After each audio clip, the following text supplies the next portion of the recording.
Job well done. What's up, fight fans? And we are back at it with another edition here at Round One Sports TV. I am always your host, Edwin, where the wall fights start. Round one. And you know this, man. Hold on, let me change this right here. I like the other one better. Where is it? Is this one? Bam, I like that one better. So, fight fan, we here for the weekend recap of all the boxing and more boxing to continue. Let me know how my audio is out there. Let me just touch that up right there. Boom. How about that? Uh, so, uh, man, we got a lot of interesting things to talk about. Edgar Berlanga tonight in New York City. Richard Hitchens. Zufo card is up. Let's see if they can put out a better boxing card than what we saw this past weekend right here. Because Edgar Berlanga and Hamza are tied into the weekend. So, and we had a lot of fights, and I want to know you guys' opinions, what your takes on the fight. What do you think about Errol Spence Jr., Tim Tszyu fight, Hamza Sharaf fight, AJ, and even Tyson Fury? What does this all mean? So, stick around. Do me a favor. You guys got to hit this like button for me because I guess YouTube, they might be a little bit upset with me because I guess my intro, now that I don't know. I guess they copyrighting the music. I've been copyrighted 21 times in a row this past month, and I noticed it. And that's why they're not pushing out my videos and only like my subscribers, my members, and people to hit the like. That's all it's going out to because I've been getting hit so many times. So now I got to switch shit up in my intro because that's why they're not putting out the videos. But let's get these videos back into the algorithm's good graces. And I need you guys to hit the like button for me. All right. So, guys, lock in, tune in. We got a lot of boxing to talk about. And let's get right into this episode.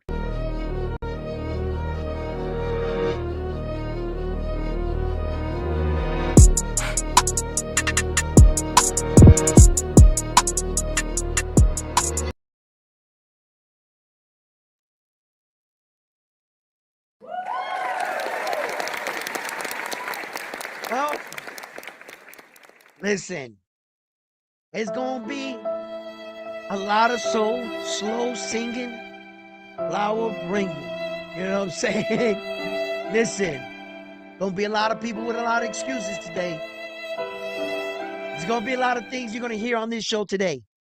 But let me tell you right now, Errol Spence Jr.,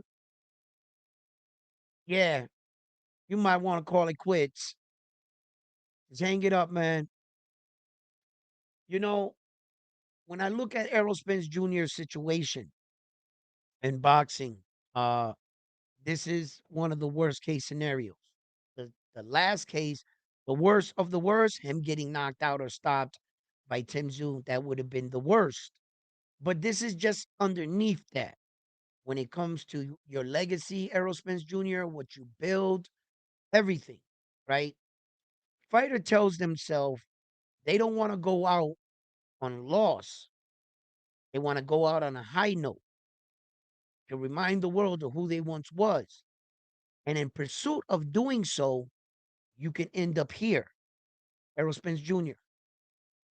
As far as going into the fight with Tim Tszyu before the fight, Tim Errol Spence Jr. technically only lost to one person, the greatest fighter in our era, Terrence Crawford. That's it. Salute, brother.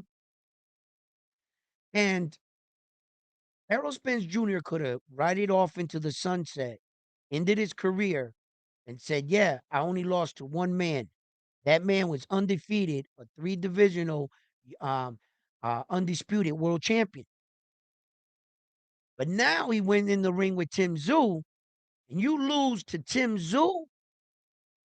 In order to discredit Errol, they're going to look at Tim Tszyu's failures.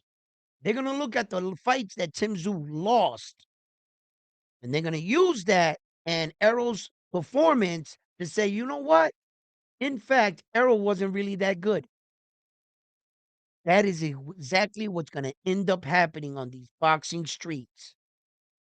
Errol Spence Jr. supporters are going to support him. Yes. We're not talking about those guys. Those guys, they're going to stay with Errol, rain, snow, or shine. Those are the kind of guys. Errol got those kind of fans. Yes, he does. But the rest of the boxing world, the guys that try to discredit a legend just to boost up their fighter, it's going to happen. And that's what's going to, you look, Errol's the last vision that you had of Earl was Tszyu performance. Then when you think back and you say, well, let me think to his next fight. Jesus Christ, you don't want to go backwards. That's going to be the last impression of Errol Spence Jr. at the end of his career. That was it. Those two losses back to back. And one of them was brutal. Terence Crawford exposed Errol on a world stage. Tszyu didn't fear him. Before Terence Crawford did that to Errol Spence Jr., the division feared Errol. He was called the eye doctor. He was breaking everybody's orbital bone. They were afraid of him. But when Terence Crawford did that to Errol, it looked like to me Tszyu never switched into another gear in the fight. He didn't have to. If you don't have to do it, then why do it? He was calm, selective. He kept his poise. Tszyu just kept working. And even when Errol was winning rounds, Tszyu was like, okay, we expected this. This is expected. Let Errol burn out all that nervous energy. He hasn't been in the ring in 3 years. Allow him to burn himself out a little. That's exactly what happened. When I was talking about the fight leading into the fight on my live stream, I say, hey, where the fight's about to start, let me give you my honest assessment on what I really think. I told you guys, I'm prepared to watch Errol Spence Jr. not have his timing, not have his distance. I told you guys. And I told you just there's gonna be a moment of fight where Errol starts to look good. As long as you leave him in the ring, it's like riding a bike. He's gonna start getting it. But can he sustain it? And I said, that, my friends, that's what I gotta see. Then I said, if Tim can survive Errol's onslaught, he nullified it, bro. Errol couldn't no longer hit him. Tim saw exactly what he had by the 5th round. He had saw all Errol's punches, all his angles. Errol showed him everything. And Tim just systematically, calmly shut all that down and started putting his punches together. That's what happened.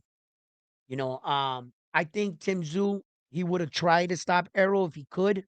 He couldn't stop Errol. There was moments in the fight. Errol Spence Jr. looked his rhythm was off, his timing was off, um, his balance was off, um, his feet and punch movement was off. Um, he was fighting on pure instinct and heart, Errol Spence Jr., because he knows how to fight.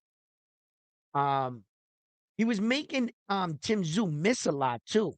He was moving, so his ability to move wasn't, he still was athletic. He just Errol, I don't know, man. I would have took dancing lessons if I was Errol Spence Jr. Salsa dancing, no bullshit. Ballroom dancing. He never had good feet. It seems like no one taught him good footwork. He just settled in the fact that I'm just an awkward dude like this on my feet. This is how I fight. And I guess the coach said, okay, we're just gonna go with what you got. Nah, you can make him into a dancer. You can make anybody into a dancer. Vasili's father put him in all kinds of dancing classes for like 6 years because he saw the importance of footwork. They needed to show Errol a better footwork because he has agility. He's athletic. You just gotta keep giving him the steps, keep until he gets that rhythm. And then Errol's feet would have been better. But at this point in his career, no. You know, the fact that he didn't spar a lot, I heard that concerned me. But Errol Spence Jr., man, he's one of ours, man. US. He's one of ours. He's a great. I'm not gonna say he's a legend yet. He's not a living legend, no. Um, like Terrence Crawford. Terrence Crawford's a living legend. You already know he's gonna be a legend. He's right there and he's alive. He doesn't have to die in order to be a legend. That's called a living legend. Errol's not that. He's not that. But he is a great and was a great champion, unified world champion, 3 belts. That's not easy to do. Okay. Just ask the Puerto Ricans. We haven't done it yet. Okay. That's not easy to do. All right. So, uh, I just think that Errol, man, look, brother, there might be a dark cloud over you right now, and everything might seem like it's bad. You might even be itching for another fight. Tell yourself, nah, I can't go out like this. I gotta have a win. It's gonna happen, Errol. You're gonna fight with yourself. You're gonna say now because you're in your feelings. You're in your feelings right now. You're like, I'm done. I'm done. I'm walking away from the sport. But you know how fighters are, bro. It's not easy to put this shit down. We're addicts to boxing. Yes, we are. We might not be addicts to a drug or to gambling or to sex or to that, but we are addicted to boxing. We're addicted to fighting. It's an addiction, bro. Some guys just can't put it down, bro. You can have all the money in the world, everything, and you're just like, yo, I got to fight again. I don't know why that happens. Some guys retire good. Some guys put the gloves down and they're like, man, fuck this shit. I don't want to get punched in the face no more. I'm done. And they walk away. Some guys, it just doesn't turn off like that. Not everybody retires well. No. And I can't honestly sit here and say, oh, yeah, Errol Spence Jr. is going to retire because he said he is and he's done. Just like Terrence Crawford. Terrence Crawford's been going everywhere. $100 million is not going to get me out of come out of retirement. I'm not doing that. You heard him, Terrence Crawford. But eventually, that monkey on your back, and you trying and you trying, you just want to live a normal life. You just want to get away from the sport. No, I don't need it. I don't need it. And all of a sudden, you hear the sound of the bag. And well, you're outside the boxing gym. You're just talking to the homies, and you could hear and boom, bam, bam, on the heavy bag. I'm not gonna go back to boxing. Let me just peek my head in the door. Just, this is the boxer telling himself this, right? He's like, I'm not gonna relapse. I'm retired. Peek my head in the door a little,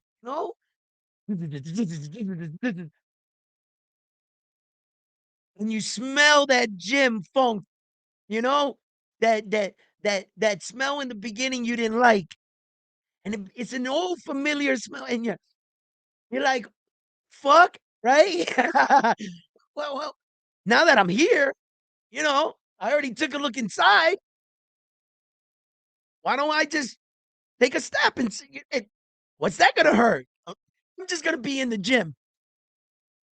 And all of a sudden you find yourself, you got gloves, headgear on, you're ready to go in the ring, right? Yo, listen, it's that's how we are. That's how any athlete, anybody that's addicted and passionate to their craft. Baseball player does the same thing. Football player does the same thing if they could. You know, Tom Brady was like, I retire.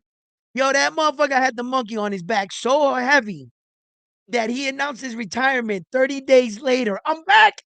Back. He was like, hey, yo, I'll play for your team, bro. Yeah, yo. Um, and that's serious shit right there. You know what I'm saying? That's some serious shit. The athlete, man, it's hard to walk away. So, Arrow, man, I know you're gonna go through these emotions. I get it. I get it, bro. I get it. You know, and I don't I don't know if he walks away. Time will tell. Time will tell. Um, he did make it to 12 rounds against an active current fighter that is in contention to becoming back a world champion. Tim Tszyu is no, you know, that he didn't. Errol Spence Jr. didn't fight a cab driver. Tim Tszyu's no cab driver. He can beat 70% of the division. Tim Tszyu. I can honestly at least stamp that, and I believe that Tim Tszyu can beat 70% of the 154-pound weight division. I know they didn't fight at 154, 159, 160. I don't think any of those two guys can fight actually at 160. I'm not sure if they hang with those guys. I know they fought each other at this catch weight type shit. So that was cool. You know, you guys fought each other. When we're talking about the guys that really are in the 160, now that's a different conversation. I'm not going to go crazy and say, yeah, Tim Tszyu can just walk into the 160. You're welcome to try. That's all I got to say about that. You're welcome to try. Maybe he adjusts as well. Maybe he doesn't. But I've never seen that. It's not like you two fought actually at 160 in the division with everybody else. No, you guys were outside the division. Well, you know what I mean? Playing like you belonged in that division for this fight. Okay, this was only for you two. That's it. So, I'm not sure what Tim Tszyu does. Goes back down to 154, which I think he should. Or maybe Tim Tszyu feels good this way. And he says, wait a minute, 154, Duran Butenis is there, Sebastian Fedora is there. He's already been, come on, man. And then we saw what happened with Josh Kelly. Pretty boy Josh Kelly. Man, listen. Listen, people, hit that like button for me, guys. I really need you to hit the like button because, like I said, I've been copyrighted 21 times this freaking month, and YouTube is not like pushing out my videos. So I'm getting like low. I'm like looking at my video thing. I'm like, when the fuck did I ever get just 100 views? Right. And I noticed when I went in, it was like stop sign, red stop sign at the stop sign at the stop sign. It was all going down all my videos. And it's because of my intros. You go on these things and they say, yeah, you can take this beat. It's free. So I got a beat going with my intro and all my pictures. Because of the beat, they're tagging me. Yeah, so you gotta hit the likes on this one, man. I gotta get back into the algorithms, good graces. So they gotta see that people are liking the videos again in order to push it. Yeah. So that I'm getting like real low views right now because of that. I didn't even notice I was getting copyrighted that much. 21 times they hit me this month. They ain't pushing out none of my videos. Yeah, man. So now I got to make a different intro. I'll do that. I'll get on that. By the way, how the mic is sounding? Is it sounding okay? Does it still crack or break when it pushes? Like, I'm trying to figure all this shit out. I took off the clipping thing today, so maybe it doesn't clip. On the clip guard, I took it off because every time I talk loud, it it cuts it off. So I want to see if that was one of the features. Like I'm working through this, so hopefully, fingers crossed. Every time I think I'm fixing the mic, uh, you know, and with everything, all the software, everything, like I said, just like a month ago, and I've been watching all these tutorials. Every tutorial tells me to do something different. Yeah, and I seem like to get no closer because I've noticed when they do tutorials, they break it up into 5 sections. The guy will explain this part of the program, this part, and in order for all this to work, you have had to have all 5 or something, or you had to do this part in the beginning. The tutorial starts off from here. Unless you put these ones, none of the shit they teach you is going to work. They don't tell you that. You got to figure that shit out by yourself. They talking like, okay, you already got the setup up, right? You got the program and the software done.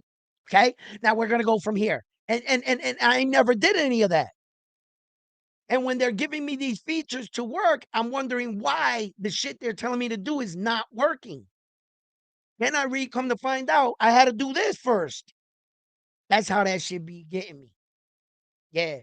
Because I'll be thinking, I'll be watching one. Oh, this has got to work. I got it. I got it right here. I did everything they told me to do. I put the ratio to the ratio and the fucking right. And then I come on and I'm like laughing and clapping, and that shit cuts off. I hate that shit. Because it fucks it, and it doesn't give you like my full reaction. And I got a lot of it. And then yesterday, man, I won the Notre Dame's world title and lost it. Shout out to Rich. Hey, yo,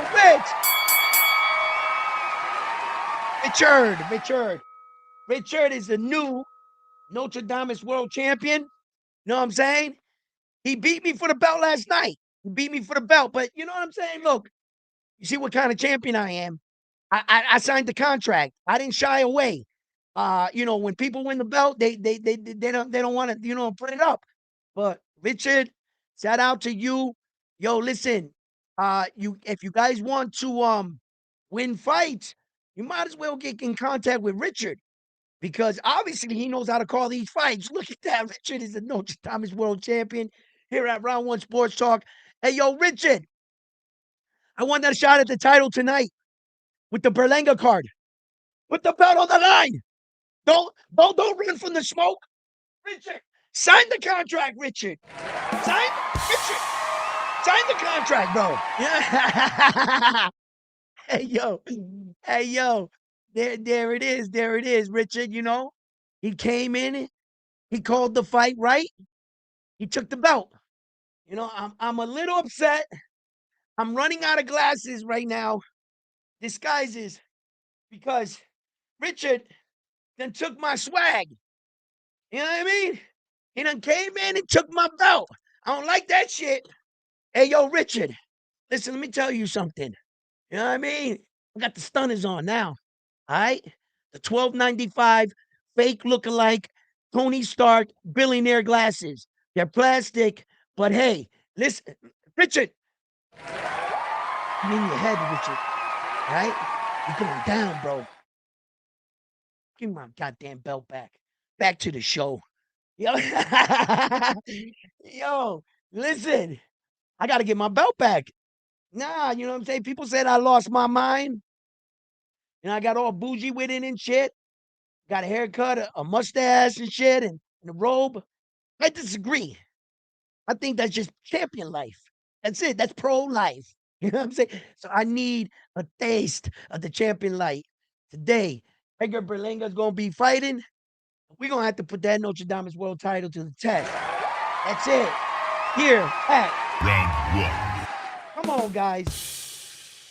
Listen, man. Man, I gotta get my belt back. Yo, but as far as the rest of the fights, guys, and the weekly recap, man, tell me, man, Hamza Shiraz, that fight, huh? What you guys think? What you guys think of his performance? Actually, look, guys, to tell you the truth, Hamza did an amazing job.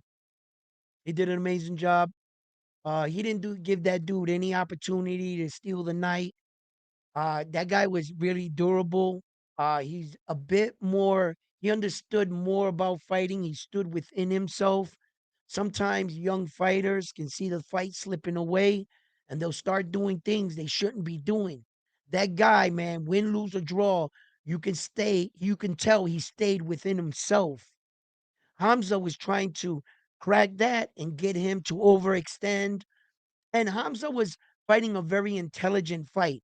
He didn't fight an aggressive, mean fight like he fought Edgar Berlanga. In New York City, there was a lot of emotions. Hamza was going through a lot of criticism. The New Yorkers were letting him hear it. When him and Edgar Berlanga went at it, that was like two dogs in a fucking, they went right straight to it. In this fight, Hamza was able to be himself. This fight, he was able to box. You know how they tell you don't go searching for the knockout, allow the knockout to happen? That was Hamza's mindset. You can see it right away.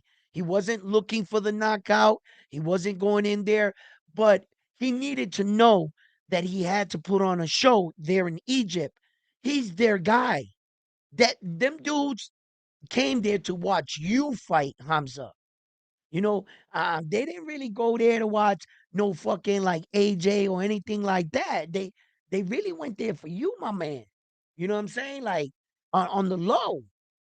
Like when Hamza came out, he came out like a pharaoh type shit. He was like they showing him, yo, this is why we control this part of the world. We beast. We're fighters. We built the pyramids. They right there. Y'all didn't build them. We built them. You can't prove we built them. Oh yeah, but they're right there. Say we didn't, right? The Egyptians like they like, yeah, man. They're in history for a lot of battles and wars. They're recognized as warriors and shit. Nah, man. When these guys come out, bro, in real talk and like layman's terms, when we see these fighters from all around the world, secretly we attach them to the greatest warriors in our history. Say we don't. Say we don't. You know, if you came from like where Genghis Khan, them dudes, if one of them dudes is, and they put that hat, what do you associate with him? With Genghis Khan, bro. You right away. Oh shit, did he come from that line of bloodline? Not related bloodline, but bloodline as people. He's just one of their people. And you right away you make the he comes from that part of the world. Well, remember this, yeah. If you're a Spaniard, they attach you to the conquistadors, don't they? Your image is that of a fucking Spaniard from way back in the warrior times when we was hacking each other up with swords. Imagine that, bro. Imagine living in that time, bro. You literally hacking each other up with swords. Can you do that right now, bro? You gonna take a swing, motherfucker, cut your fingers off. Oh shit! Boom, the blade, the next shot comes in your face. Oh my God, that must have been a brutal era. Then they fighting with like the meat cleavers with the points and bashing each other's. Damn, bro. Yo, this is much easier. Right? I don't get it. I think it's so bloody, right? Oh man, them times was crazy. So warriors are usually attached to other warrior shit. You know what I'm saying? And when Hamza came out, man, I know them people expect a lot from him. They do. And then, but before I get to the AJ, okay, Hamza did his thing, man. I think he did his thing. It you know, wasn't the best fight. No, by far. Yeah, there were moments in the fight I thought that Hamza needed to recognize, wait a minute, I gotta do something. I gotta give the crowd something. But he stayed composed. He didn't do that. And I can respect that. But as a fan that wants blood in action, Hamza, you underperformed for the action part of the movie. The action part of the movie wasn't good at all. I'm sorry. I'm just being honest, brother. But shout out to you for getting the victory in a title defense. That was very big. Very big. You got my nod and my respect as a champion, Hamza. You beat our guy, Edgar Berlanga. Hey, no, it's nothing personal. Nothing personal. We can take wins and losses. Edgar lost. So what? And you're winning right now and you got a title defense. That's what's important, Jen. You know what I'm saying? Boxing's not about one guy or this. No, I value champions, world championships. And if you have one, you're a champion in my book. You know what I mean? I support boxing. I'm not shitting on it. You understand? Can't fucking shit on the champions and say you're claiming all the time you're supporting boxing. No, you got to move on. Are you a fan or are you reporting it. You know what I'm saying? Are you educating? There's the difference between some guys. So there was a couple good knockouts though. Santo Domingo,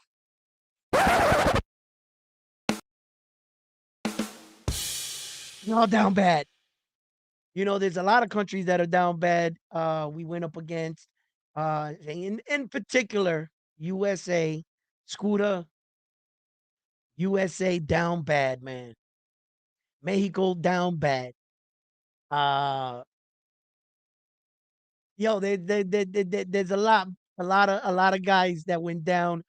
Um, US, Australia's up. US, Errol Spence Jr. He lost. US down bad. Uh, Australia is up right now. They had some good knockouts on them cards. Them Australia dude. That Australia dude, knocked out the Dominican dude. Bro, he stretched him. He went, yo, that Dominican dude was undefeated, bro. Stretched him. Um, it just goes to show you there's levels to this. And styles make fights. And the Australian, the Aussie, bro, he was composed, man. And there was that Dominican dude took a lot of big shots though. He took a lot of shots. The Dominican dude can fight though. He can fight. He can box. He can fight. He didn't respect the Aussie dude. Had he respected that Australian a bit more, the Dominican dude, and he went through the process of breaking him down, he went right into the fire. The Dominican dude actually thought nobody could beat me. Yo, but I be whipping on everybody. And he ran into somebody that actually wasn't afraid of him, could box, didn't panic, kept his composure and kept box. Yo, he ran into that guy. And then the Dominican dude found out the hard way. One thing about the Dominican dude though, bro, right? He ain't no bitch. Nope. Uh, and he ain't no bum. Mm-mm. He got caught. He got he got schooled. Yeah, the other dude outthought him, was more patient. They fight again. I know the Dominican dude will fight him better because he's got real skill. The Dominican dude does got skills. And one thing for sure, reason why I say he ain't no bitch, because he was hurt a lot in that fight. He never shied away. Ever. He never wanted to take a step back. Even when he was on stanky legs, that Dominican dude kept going forward. And I was like, oh shit, like some dudes get hit hard, clipped, they start to shy away. They trying to shake it off. They try, nah, not that Dominican dude. That's why you can see his pedigree. That dude is fucking that right there, my friends. That's one piece you need to make a great fighter. I can build off what that Dominican dude has. Because that, my friends, you can't teach. You got to be born with that. And he has skills. I was like, oh shit, he might have got knocked out. Okay, cool. But that dude can come back. That dude can come back right there. Him. He's gotta stay in the gym. He's gotta believe in himself. He's gotta keep training and he's gotta get better. He can't get discouraged off the loss. Some fighters, one loss will fuck them up. They'll never be the same. They'll never be the same. So yeah, I think that uh uh he can come back. I think he can come back. But right now, you can wake up today feeling down and everything.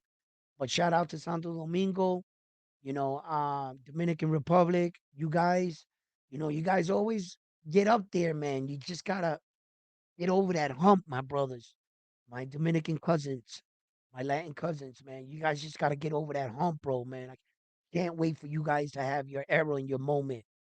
I'm not greedy. I'm not greedy. This boxing plate is big enough for all of us. May the boxing gods grant you, your country, your fighter, the victory that you want, you need, and you want and you crave. I hope so.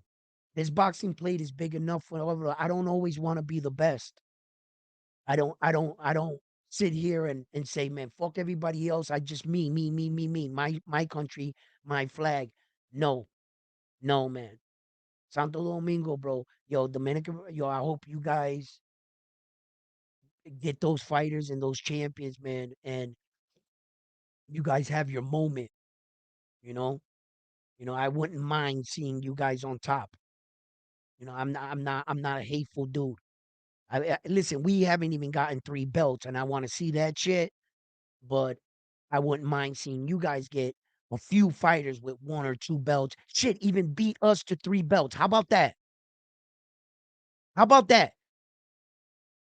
That would be a fucking amazing accomplishment for Dominican fighters. Get one of their fighters to get 3 belts. Ooh. Now I'm gonna look at the Puerto Ricans and be like, yo, y'all gotta do something. You know what I'm saying? And competition, here we go. Here we motherfucking go. That'll push us. Please, Dominican fighters, do that to us. Maybe they'll fucking wake these dudes the fuck up, bro. And get us to get, yo, if they can do it, we can do it. You know what I'm saying? Let's motivate each other. And Mexico, bro, you guys are always in it. You guys are the fucking best Latin fighting country in the world. And I'm not embarrassed to say that. Nah, Mexico's leading the way for Latin countries on belts, titles, divisions. You know what I'm saying? Yeah, they are. I wanna taste piece of the glory. You know what I'm saying? We need a taste. I want 3 belts. I want an undisputed champion. Puerto Rican one. But our guys got to do it, man. We got to do it first. Can't put the cart before the horse, you know? And shout out to the Cuban fighters. Andy, you know what I'm saying? He scored a good knock. His competition, that don't fucking matter. You go in there and you do what you're supposed to do. Boo boo Andras. Oh, why is everybody getting crazy over this knockout with Boo Boo Andras? Boxing's fucking unbelievable. Half the fans, if he would have went 12 rounds with that guy, it would have said he went 12 rounds with a cab driver. He couldn't even knock out a cab driver. Oh, when you knock him out in the first round, oh, he wasn't shit. He was a cab driver. They don't want to give you credit no matter what you do. If you knock the guy out in the first round, the guy was a bum. If you go 12 rounds with him, you're a bum. Fuck, bro. Boo Boo Andrade did exactly what he was supposed to do to that guy. And he looked strong doing it. I got to admit, besides the fact that he put his hand behind his head, it's not hitting with those uppercuts. I was like, yo, come on, Boo, right? I don't think those punches hurt the young man. The one that hurt him was that straight shot that paused him. He froze like that. Andre saw it, bro, in a blink of an eye. Don't blink. Andre fucking, and I mean, laid him out. Power. And I was like, I believe that's a grown ass man. He laid out like that. Yeah, that's what you're supposed to do. That's what you're supposed to do. So shout out to yo. That did the guy take the fight? Did he know who Boo Boo Andrade is? Here we go. You got knocked the fuck out, homie. That's it. So, what's up, guys? Let me see. Let me get to your things. What's up, round one? And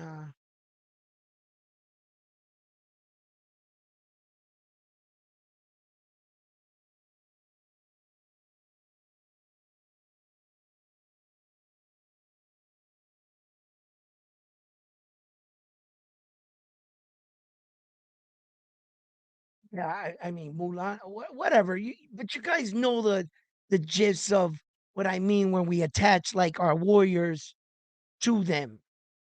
Would Greece, right? The Trojan horse, Greece, right? That was Greece. And I'm not a fucking historian here, guys. Okay, don't hold me to everything. You know, uh, what was Achilles?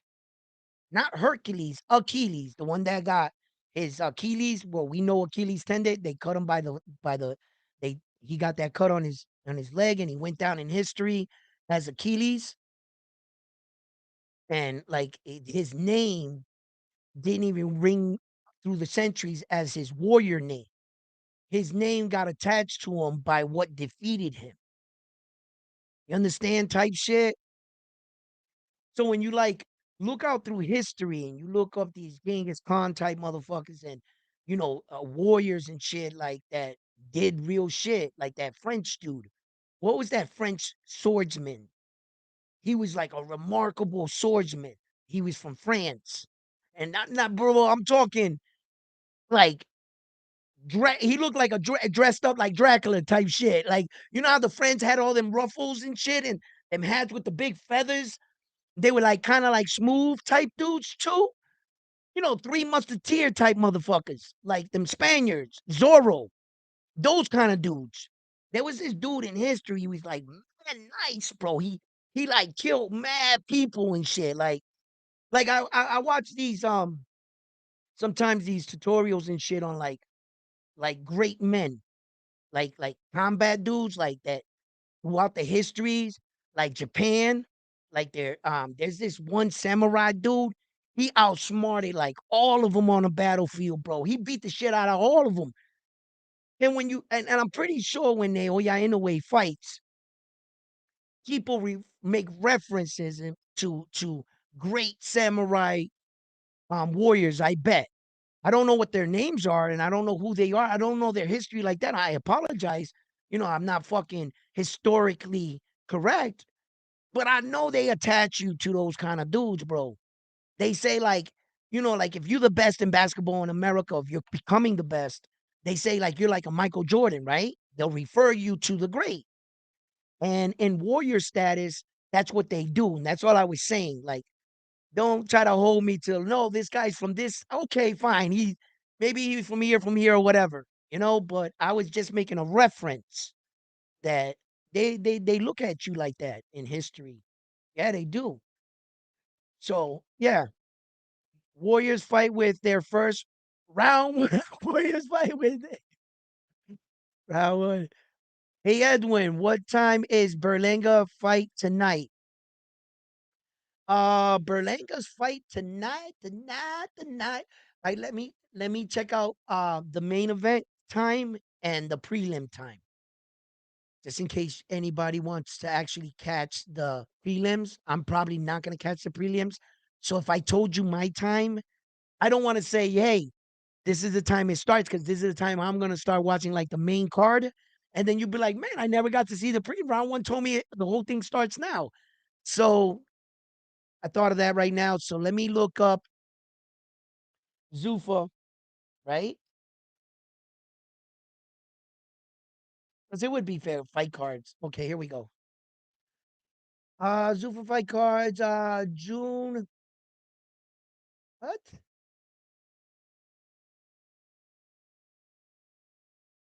We in July.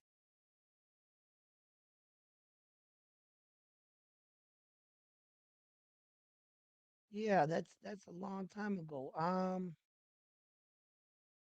Why isn't it have Edgar Berlanga right here? Zuffa boxing 9 Berlanga versus Butler full car odd start time and how to watch. Okay. Order former title contender, challenger Edgar Berlanga is making his return in the main event of Zuffa's Boxing 9 against Stephen Butler in a 10-round super middleweight contest.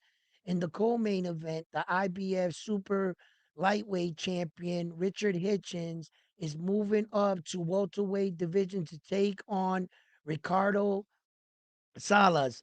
Berlanga and Hitchens were two of Zuffa's boxing's biggest recently signed.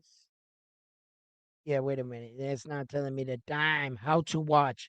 Um, this card will be airing on Paramount beginning with the Paramount at 5 p.m. Eastern and continuing with the main event at 8 p.m. Eastern. So the whole card starts at 5 o'clock, and the main event card starts at 8 o'clock. I'm probably gonna go on at 8 o'clock, maybe a little bit later. I want to catch the Richard Hitchens fight, and I want to catch the Berlanga fight. I want to see what Richard Hitchens looks like. You guys tell me. You know, I'll sit in there. You know what I hate sometimes? Waiting for like the fight because all the other fights are dog shit. We start talking about stupid shit. And all of a sudden, round one's talking about fucking religion, flags, and race and shit. Shit I'm not even supposed to be talking about. I don't know how we get there. But let's just talk boxing. So, uh, so there you have it. There you have it. 5 o'clock, regular Zuffa card. 8 p.m. starts the main card. So yeah, Hitchin has an undefeated record of 20-0 and is coming off a knockout over George Camboza in June 2025. Damn, that's the last time he fought against George Camboza? Yeah, he walked away from the Oscar Duarte fight. Yeah, man. Richard Hitchin hasn't been in the ring in a little some time, guys. June 2005, a year. We're in July 2026, right? Salas has a record of 24, 2 and 2.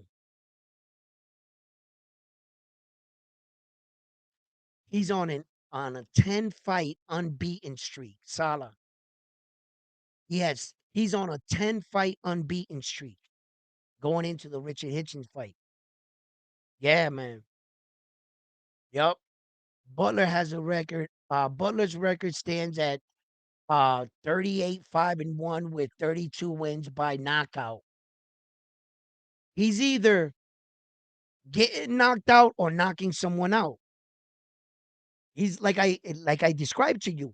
He's that batter that goes up to the plate and either he strikes out or he's hitting a home run. Yo, Edgar Berlanga better be careful with this dude. Yo, literally the 5 fights you lost, you got knocked out. But at the same time, bro, um, I, he's knocking everybody else out. Mm-mm. Edgar Berlanga better be careful with this dude. He better be careful, man. I think I met Steven Butler. In fact, I remember. I think I met him. I saw him sparring one of our guys in the gym. In fact, I think, yeah, Jermaine Ortiz was in there sparring. He was sparring this dude, and come to think about it,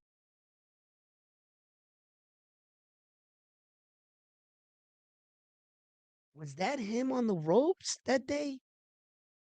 May I could be mistaken. I think that was Steven Butler in the gym that day. Like I'm looking at his face and I'm saying, where the fuck did I meet him at? Like I think I met him one time in one of these boxing circles. Steven Butler. I can't help but like since the announcement of the fight. I'm sitting there and I'm just looking at him. I'm just like, and then I just ignored it. I was just, probably got a familiar face or something. But as I'm like looking at it, like right now, his picture just popped up, and I'm like, bro, I met you somewhere, somewhere. I don't know where. And one of them fucking box. I've been in so many places. I think I did meet him. Um.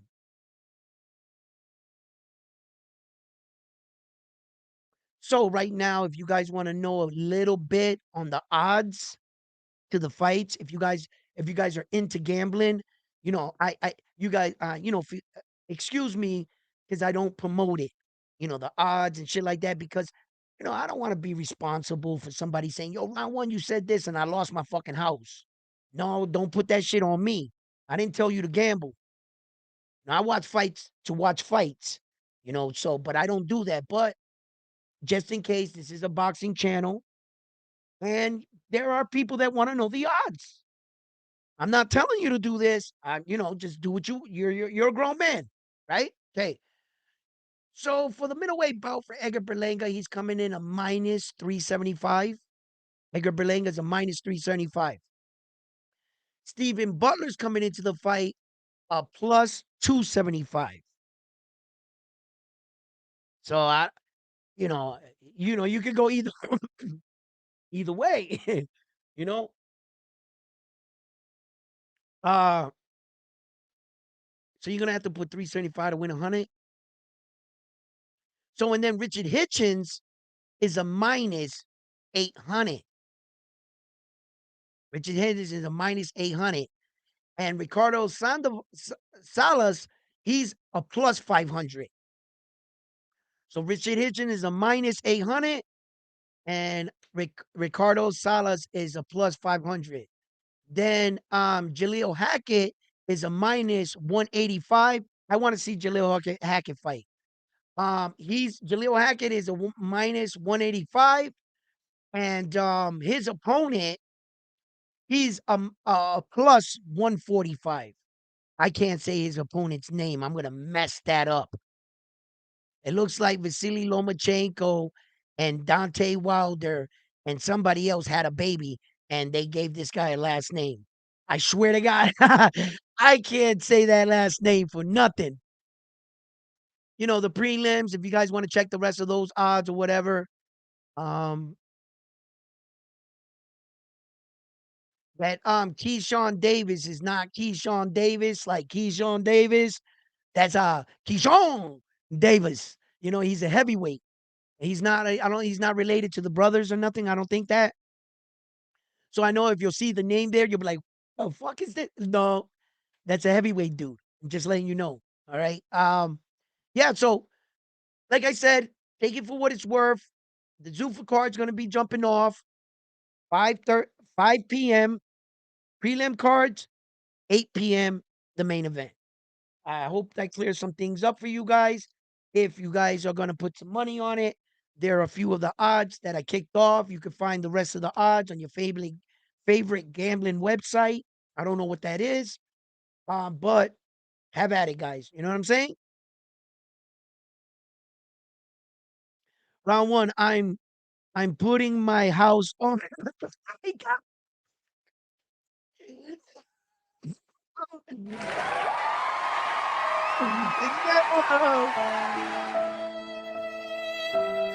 Hey, yo, round one.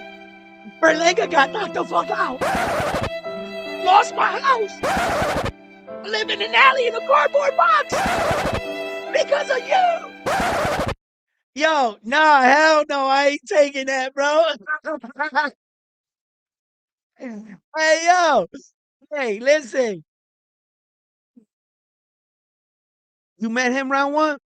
Richard Salas has to hold us down round one. Yeah, yeah, yeah. No, yeah, man, I met so many boxers so far. And a lot of them are like, I get to meet like the guys, the lower dudes a lot. Like a lot of these guys I run into, they're not famous. So you'll catch them in and out of gyms all the time. You know how many different guys I've seen fucking um Jermaine Ortiz spar, how many champions call Rocky and these other guys from different gyms in Worcester, and that they call in for help to prepare for their guy. You get a chance to see the champion. And you know how that goes in gyms. The people always coming in through the doors. And I go to multiple gyms here and there. And I just been around and events. And events. I might have saw him at an event at one of these boxing things that maybe I was there covering or, involved in one way or another. And I might have seen him there. I just can't place where I met him at. Can't place it. I don't know if it was but I know I met him. Bro, you ever see somebody and you're like, we met before somewhere. You know what I'm saying? And then all of a sudden you're standing next to him and you're like, yo, you tried to mug me in an alley one time. That's him. You know what I'm saying? You know what I'm saying? So, yo, dude, like, You just, somewhere. I don't know. I just can't pinpoint where we met. You know what I mean? But I think I met him. I met him. Might have been in a boxing thing in New York. I don't know. I don't know. I can't figure it out. But it might maybe it'll come to me. I don't know. But I just have that strong feeling. I've met you before somewhere. Just don't, yeah. That's all. But Stephen Butler, he's gonna fight Edgar Berlanga. We're gonna get more familiar with him regardless, right? Because the fight is on. You know, um, Look, I don't know what you guys feel about Richard Hitchens, Africa. I think Africa can fight it. I think he has a educated jab.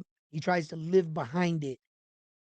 If Ricardo Salas here can move around, which I expect him to do, Ricardo Salas can shock a lot of people. He's coming off a 10-fight winning streak. Okay. He's a very confident man coming into this fight. And Richard Hitchens has not been in the ring since George Camboza, which is a year of inactivity.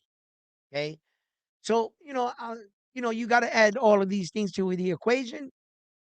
There's a height disparity here. Richard Hitchens is a lot.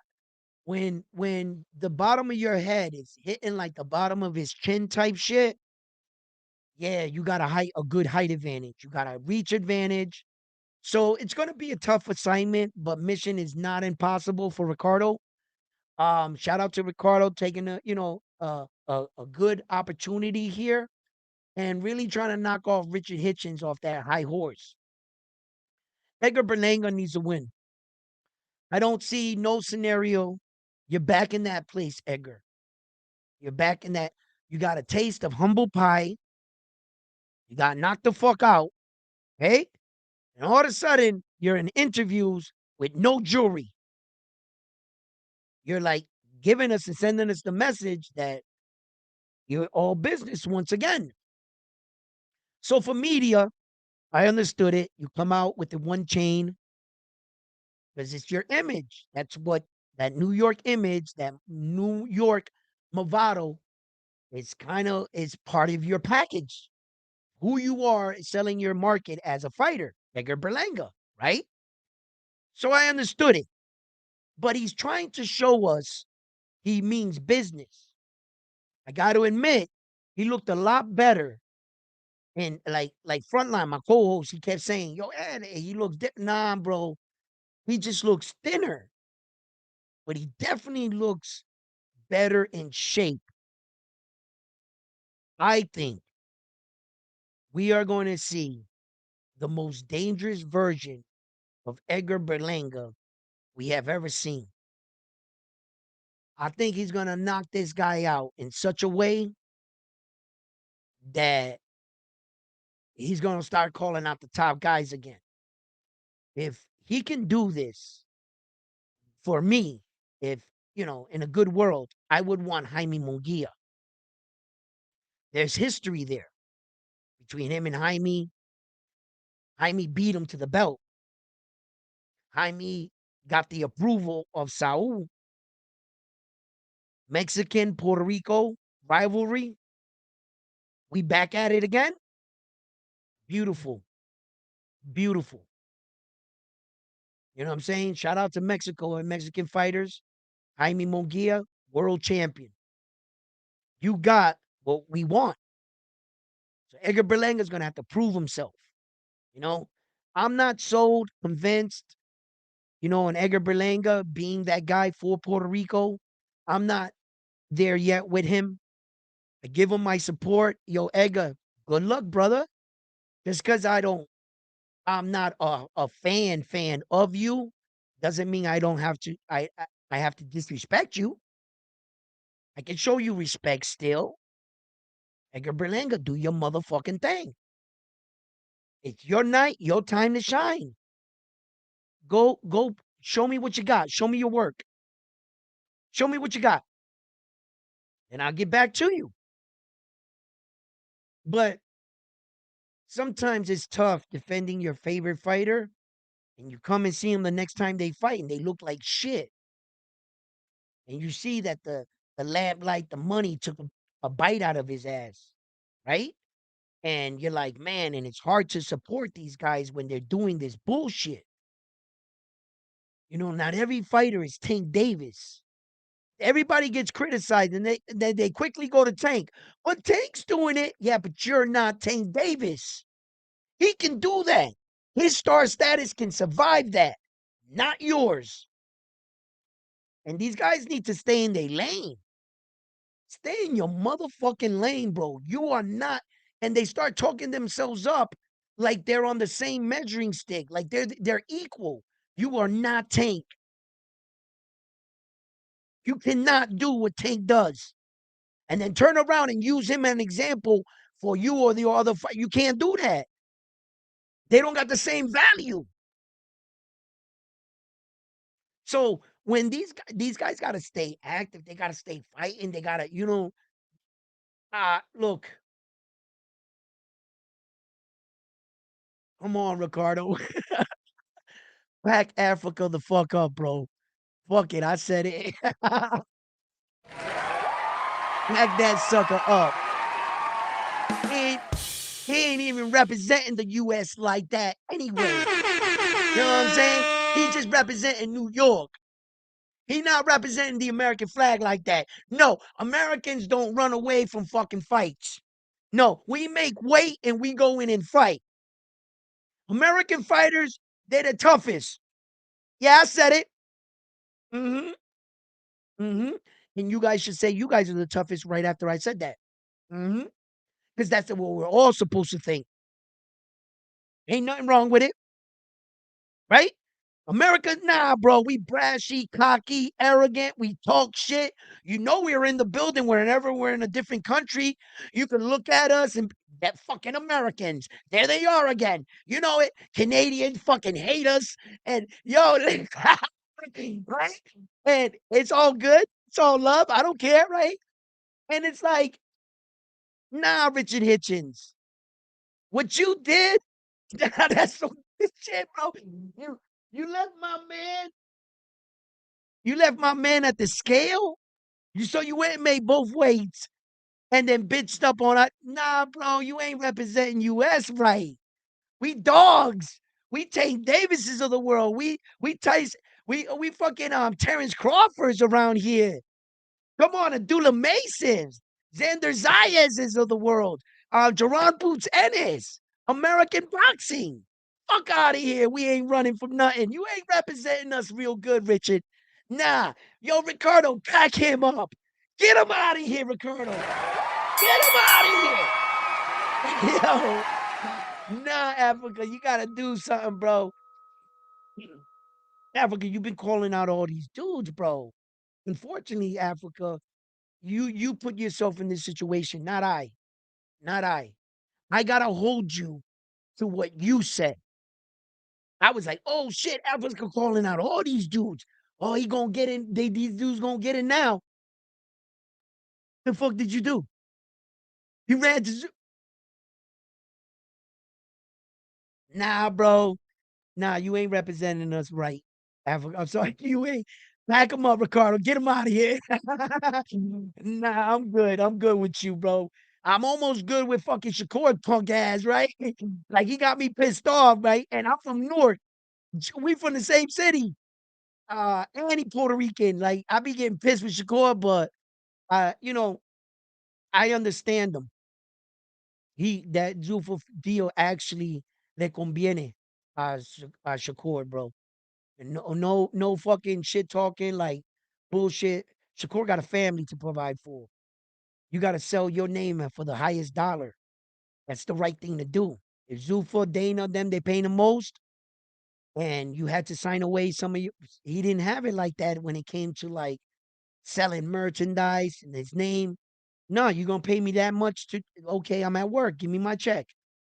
And I think that Shakur did what was right for him. And I this that's just the truth. He did what was right for him. That deal fit his lifestyle. You know what I'm saying? And Happy poop. Yeah, you know what I mean? And like, it's golden shit. I'm the shit. Listen, look, um, I just think that Devin did the deal that was right for him. I explained it. I think that the deal breaker for Devin, in order for him to sign to Zuffa for the 100 million plus, whatever, was that if he signed to Zuffa, he had to like lose his dad, Ringwalk, Danny, all those guys, his whole crew, because his promotion, manager, all that becomes Zuffa. DHP promotion ends right there. Everything, all yeah. So I don't think he was willing to sacrifice his dad's job. His dad brought him up here since a kid. It was him and his dad all the way.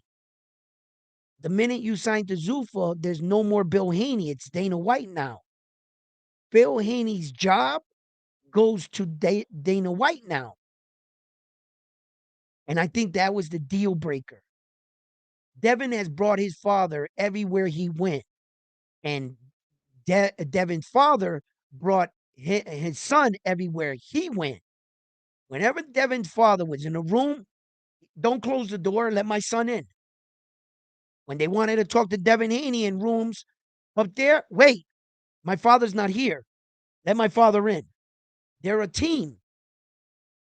In order for Devin to sign to Zuffa, he would have to leave his father.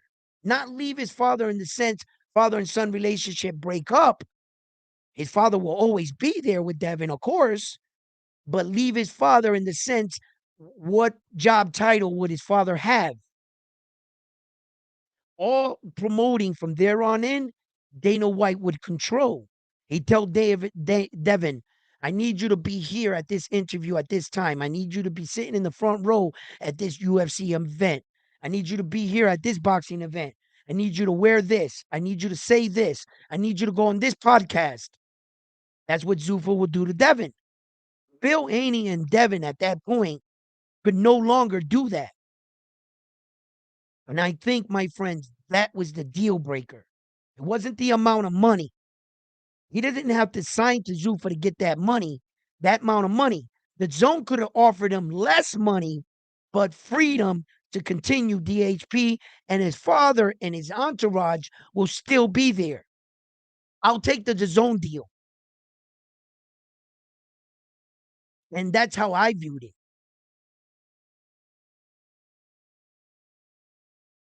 Yeah, the promoting. He's just his mouthpiece. Yeah, but look at that's a team. That's a team. Devin does the fighting. Bill is the talker, right? But he's also the manager.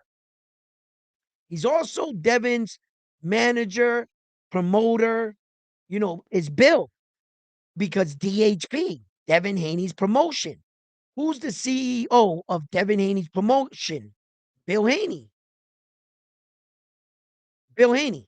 So Devin Haney and Bill Haney has a couple little fighters underneath them, and you might not know who they are, but they put up the fights for their little fights. So they're building DHP. He's not the promoter in the sense when he gets to his fights because Bill co-promotes. Bill brings him to like Ed Hearns of the world, Oscars of the world, the Bob Arums of the world. He gets Devin into the room. Then after everything is said and done, Bill's job is to go back to social media and use his mouth and say outlandish shit. That's his job. Bill, it doesn't matter what Bill says. It got us talking about it. Bill is a fucking genius. He says all this crazy shit. You know what? Devin Haney's going to fight King Kong on top of the Empire State Building for the global super mega championship. I don't give a fuck what he says. But he's getting Devin's name and he's keeping Devin's name up. So Bill actually does his job very well. Very, very well. And he's the mouthpiece for Devin. That's what he's supposed to do. And get Devin in the room with Turkey, with Ed Hearn. Yo, Bill Haney actually got his son all the way up there. Remember, Bill Haney's the one. Devin did the fighting, and Bill did the negotiation. Bill went to prison for negotiating a little too much in the record business, right? So Bill's been around the block. He's seen a couple contracts in his life. He brought his son up. That mouth that Bill is, he got into the room with Turkey Al Sheik. That mouth, a regular man, didn't know shit about boxing. He was in the music business. And then you got this little kid that won't stay still, little Devin Haney. You heard Bill. He said, I wanted to teach him a lesson. You want to act like a tough guy? You want to think you're tough? Come on, I'm going to bring you down to the boxing gym. Hey, yo, he doesn't need no training, no warm up. Devin, get in the ring. Hey, give me your toughest kid. Kick my son's ass. You put him in the ring, and he beat up the kid. Oh, shit. You might have something here. He tried to get Devin beat up, and Devin beat up all of them. Devin beat the shit out of all of them. Then he said, oh, shit. Son, this is what you want to do? His son, Devin, kept acting up. Bad as shit. Okay, I'm going to do one better for you, son. You think you're so tough, Devin? Yep, Dad, I'm a tough motherfucker. Really? I'm going to bring you down to Mexico, and I'm going to drown you in Mexican fighters. And by the time we leave Mexico in 24 hours, because you're going to be fucking begging to leave because those Mexicans are going to fucking fuck you up, Devin. They went driving down to Mexico. Devin beat the shit out and got his ass kicked. Yeah, because Devin got that mysterious loss in Mexico that he had to hightail it, but it was a crazy experience. Imagine you and your son being Black Americans in Mexico, beating the Mexicans in Mexican bars, these raunchy ass places, and your son whoop his ass, and y'all got to take the cash, go out the back door, sneak to the car, and hope you don't run into the Mexicans in the parking lot? How many times they had to do snatch and grab, Devin and his father, you think? How many times did maybe a Mexican dude had a little name and his boys and his homies came to watch him and Devin spanked them? Devin spanks them. They waiting for you outside. Bill Haney and his son in Mexico by themselves. Can you do that with your son? Would you do that with your son? I'm just asking. Every time Bill tried to get Devin fucked up, Devin B, yo, Devin showed him. Nah, I want to be a fighter. And Bill switched gears. Bill went from the music business. Now he's in the boxing business. He wasn't no top promoter. He ain't no top promoter in the game. But somehow that dude got his son in the same room with the top promoters in the world. How the fuck did you do that? You know how many father and son's relation? Teofimo Lopez can't do that with his dad. When they talk, they ask Tio Sr. to stand outside the room. We'll be right with you. Sit down right there. Bill Haney is in the room. That's the difference. Like, I'm not sure people see what he does. He says a lot of stupid shit sometimes. And I get it, Bill. I get it. But, at the end of the day, I got to see what he's doing. Bill Haney. I'm not here to make friends. Bill Haney's not my friend. We don't hook out. I don't know him. He don't know me. I got no ties to him. He don't give me no Devin Haney checks. Um, but the truth is the truth. What you did for your son, salute. And as a manager, bro, that wasn't easy, bro. Now I see that sometimes people can have fortunate athletes. And the question is going to become, if Bill Haney's such a great manager slash promoter slash this, can he copy trainer, boxing trainer too? Can he copy the same thing he did with Devin with another fighter?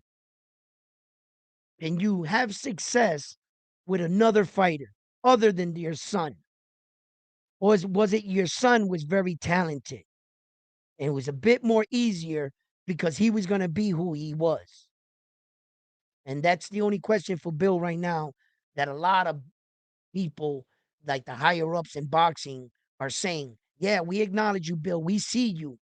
Or was it the fact that your son was just talented? Can you do that again with another fighter? And then Bill Haney has his other son coming up, boxing, and he's got him in them gruddy gyms in New York and shit. And he be going to the gyms on the bus, train, whatever, by himself, walking into the heart of New York sometimes. Or they drive him there or whatever. Sometimes he'll come on the train. And I think that's good for him. A lot of people might view him as like a rich kid, a kid born with a silver spoon. I don't see it like that. I don't see it like that. I see it like, if I was like me right now, I want to give my kids everything I didn't have. I want to give them a better life and a better future. But the minute I do that, they say that my kid was born with a silver spoon. Well, damn it, I bought the spoon. Don't try to make my kid feel less than because I overcame to give him a better opportunity. That sounds foolish. Something a broke person or an unsuccessful person would say. Just because you couldn't turn the corner and I did, and I gave my kid a good start, now he's spoiled? You're damn right, I spoiled him. I'm supposed to. But when you do it, it was the wrong thing somehow. It was wrong for you to be successful to give your kid a good start at life. That's wrong.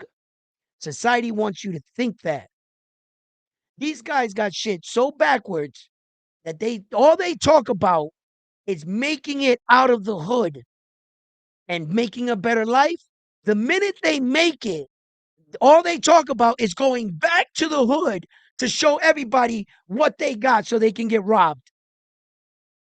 That's how the world got you. You get out of the hood, you live in the suburbs, then you say to yourself, man, I'm from the suburbs, bro. I want to go back to the block. What? They have your mind trapped in a circle. Even if you succeed, you're supposed to look like that as a failure. Like, no. And I don't think we're waking up. Anything successful you do, they have a counter for it.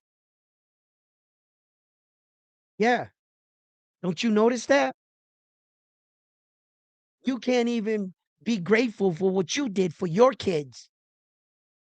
Because now you got to drive your kid back to the hood to show them how tough you had it. What? People like, I want to leave. Want to leave the hood. When they leave, all of a sudden they want to go back. And don't forget where you came from. What you mean don't forget? I left that fucking hellhole. My friends are going to be my friends, my family, my family. I go, I see them, they see me. I don't want to go back there. I'm trying to forget every fucking day back there. And the world got me thinking, what? Now I'm fake. Now I'm bougie. Now I'm this because I got out of there. I'm not real anymore because I don't, what? My entire life, why I sat in fucking hell The only thing I couldn't stop talking about is when I get the fuck out of here. I ain't going back there, bro. Fuck no. And it's Bill Haney did that for his sons. And it's like when they see Bill Haney's sons, oh, here comes those fucking rich kids. They don't want it. No, no. I think Chris Eubank Jr. said it the best. Dude told him, you were born with a silver spoon in your mouth. I come and I get it from the mud. I got it from the mud. I'm from the ghetto. And he's like, you right. I'm not from the ghetto. I was born with a silver spoon in my mouth. That means I have money. That means I don't have to fight. That means I'm already set for life and I want to fight. I have everything. And I'm in the sport that you're in, that you have nothing. And guess what we are? We're the same. There's two fucking crazed fighters.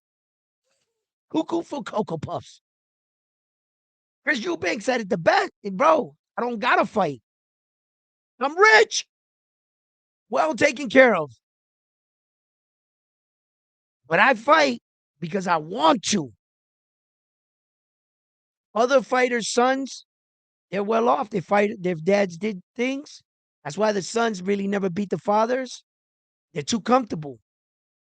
But fighters like the Vargas kid, he might pass his father.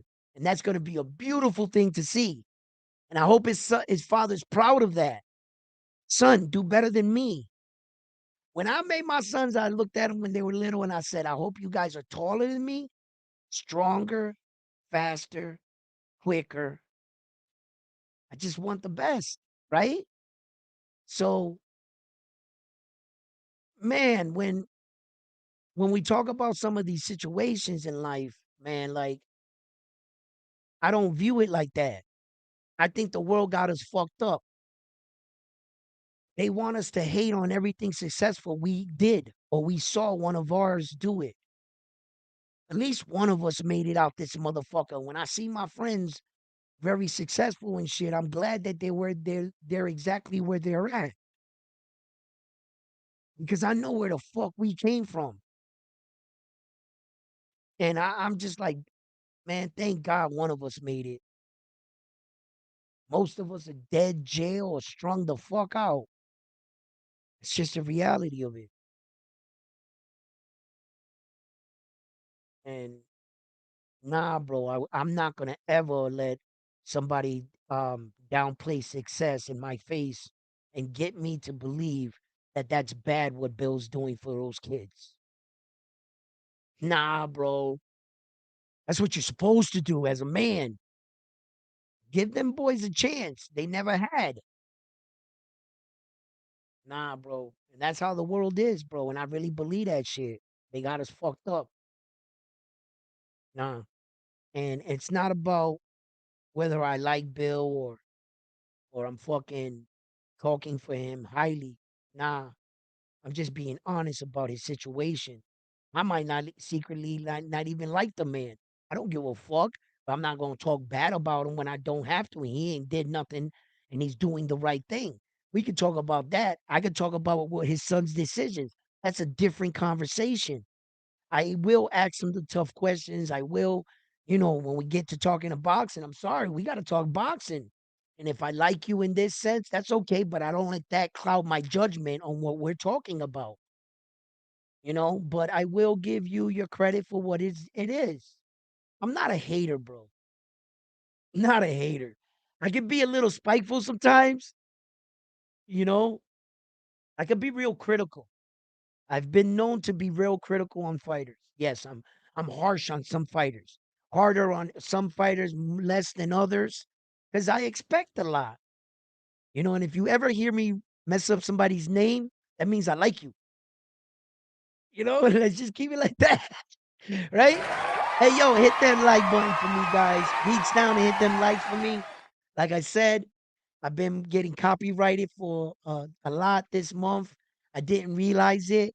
When I went in, it was a lot. So The algorithm is, I think, I'm not in its good graces. When you get that many strikes like that, YouTube won't push your video out like that. So I need to get back into the good graces of the algorithm. And so I need you guys to really hit them likes for me, man. Really, I really do. So that way I can get back in there. You know what I'm saying? Get back to like my 1,000 streams, shit like that. And then we can go on from there. Because I didn't know that my intro, the beat, they're tagging me for it now. Yeah, they tagging me for that beat. So I gotta switch my intro. So yeah, fight fans, definitely. What's up, man? That Loma and Devin fight should be what? Should have been a draw? Who said that? Huh? Who said that? Yo. Oh my God. Now you lost me. What? How'd I lose you? How'd I lose you? If I was a fighter, I would have Bill as my manager, bro. He got that gift. Um, well, Bill is Devin's manager slash promoter. He has a lot of caps, hats, titles that he wears. Bill Haney. Whenever he needs to be one of those, he just hops right into character. Yeah, Bill. Bill did a lot. You know, he's a pretty smart man. So he got his son in those rooms, bro. Got his son in them rooms. You know, Teofimo Lopez Sr. He can't get in the room. He never once was in the room ever. He's what you think Devin Haney's father is, Tio Sr. Tio Sr. is just all show, nothing more. He doesn't handle the fucking manager, the inside. Nah, he never did that, right? But Bill does. Bill wears a lot of caps. Yeah. So, I mean, he got his son there, man. I gotta give him that shit. I got to. Regardless if I got him in the fight or regardless of any of that, none of this shit is personal. I don't I really Bill I don't dislike you or like you. Neither. I just you're part of boxing. I cover whatever you do and shit and talk about. It's not personal. We're not fucking friends neither. You know what I mean? I'm just talking about the boxing and I will give him credit where credit's due. That's pretty impressive. To bring your son there like that. Yeah, it's pretty cool, you know. So not every father and son relationship worked out like that. Just ask Floyd Mayweather and his father. You know, and it doesn't always work. Ask Ryan Garcia and his father. It doesn't always work. He had to walk away from his father and come back, and so forth and so forth. Devin and Bill's been there the entire time. There was a point in time where Bill Haney could have signed Devin to Mayweather promotion, and he opted out. He believed in himself. Bill didn't want to release the helm of his son's career. He wanted to manage his son's career and be a part in the decision making on who his son fights. So he didn't sign over to Floyd Mayweather for that reason. You understand? So when it came to this contract with Zuffa, that was the one thing that I focused on. Yo, Devin, if you sign to Zuffa, your dad's job is done. He has no more power. Your dad can't negotiate for you. He doesn't have no say in the fights, where the fights are being taken place, what you're wearing, nothing. Your father's job completely dies. Now, as a father and as an advisor or consultant, yeah, he can whisper in his son's ear. It's his fucking son. But Bill will no longer have anything. See, right now, Bill works for Devin. He's very upfront about it. No, this is DHP, Devin Haney's promoter, and I work for my son. Whatever my son wants, I try to get it for him. Bill Haney. He knows his place. He allows his son to shine. He's not trying to be Devin Haney. He's trying to be Bill. You understand? And he goes out there and he does all these things. Everything that Devin Haney doesn't have time for. Devin Haney doesn't have time to get on this podcast. He's got to train. He's got to get in shape. He's got to stay in shape. He's got to do his thing. So Bill does all that for Devin. He goes to the camera and takes all the criticism. Devin doesn't take any of that. When's the last time you seen Devin Haney on a fucking podcast somewhere and people were talking to him? Nah, Bill Haney puts on his fucking shield and goes to the public and takes all the scrutiny, criticism, anything you got to say about his son. Bill's there to block bullshit. That's Bill's job. See what I'm saying? So they're a good team, actually. Yeah. Like I said, I don't hold Bill to everything they say. They be full of shit. They do this. They do. That's all part of the game. All part of the game. Game on, my brother. Bill, do your motherfucking thing, Bill. Don't worry about what all these people say. Bill, I fucking criticize you on a lot of things you say, but please keep doing that. Keep doing it. Do your thing, Bill. Always. It's at the end of the day, it's you and Devin against the world. Ain't it? So hey, listen. Like I said, man, I don't always have to agree with him. I don't have to agree with Bill. I don't shit, I don't have to like one thing for him.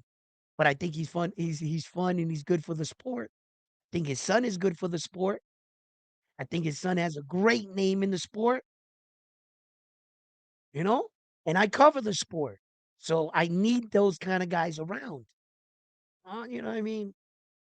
It's not personal, guys. It's not personal. It's not. I can't, fucking shout out to the Haneys, man. You know, it is what it is. But yeah, man, listen, I hope you guys had a wonderful time here at Round One Sports Talk. I hope we were able to talk, work out some of these things and in a recap because at 8 o'clock I want to go back on. We're gonna check out this Edgar Berlanga fight. So we're just, chopping it up right now real quick. In preparation for the Edgar Berlanga card. We're gonna go on. We're gonna catch the Richard Hitchens fight, and we're gonna catch the Edgar Berlanga fight. I will not be doing the rest of the card. Maybe I'll go on and talk for the card, like leading into the card. Then we'll get into the Edgar Berlanga shit. Sometimes I don't like to talk about that because it kind of kills the vibes. We get to talking about crazy shit. I don't know how I get in some of these conversations. I really don't. I gotta catch myself sometimes. So that's the plan for tonight. So 8 o'clock, 8ish, right around there, 8:30 maybe, and somewhere around there, 8:20. Come back here, Round One Sports Talk. We'll all meet back up here. You know what I'm saying? And definitely, uh, hey yo, Ryan. The only thing I know, Ryan, for sure, is that you're not the Notre Dame world champion, Ryan. For everything that you know about boxing, you are not the Notre Dame. Do you know what it is to be a champion, Ryan? I don't think so. You know who does? Richard. Richard knows what it's like to be a champion. Round One Sports Talk knows what it's like to be a champion. But you know who's not a champion? Ryan. Ryan, that knows so much about boxing, can't call a winner. Damn, Ryan. Ryan, you down bad. Hey, yo, Ryan, nothing but love. See you here tonight. That's just to get you riled up. You know what I'm saying? Get you riled up, get you coming back. Oh, Ryan once said that about, yo, you ain't never gonna beat me. Stop it. I threw the fight last night. I'm letting you know because I felt like I became champion. It went right to my head. I got crazy and shit.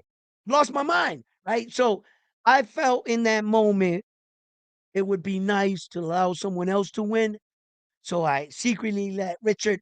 Richard, I took a dive. That's what I took the money, right? So, but who's not champion? Frontline, Ryan, guys like that never will taste. They never get a piece of the glory. They don't they don't know what it's like to be world champion. You know what I'm saying? So tonight, 8 o'clock, uh, Richard, I'm coming for my belt. I'm knocking you out, bro. I'm taking my belt back. All right. So I'll see you guys tonight, 8:30. You know what I'm saying? You know who probably won't be there? Ryan, no champion. Hey, yo, Ryan. Ryan, why Ryan one fucking with you, Ryan? Oh shit. My buttons got fucking must be because of Ryan. He didn't send me a bug, fucked up my sound effects. Look, they're not working. Ryan, did you do that? Bet you did. I'm watching you. Hey, yo, 5 fans, see you guys tonight.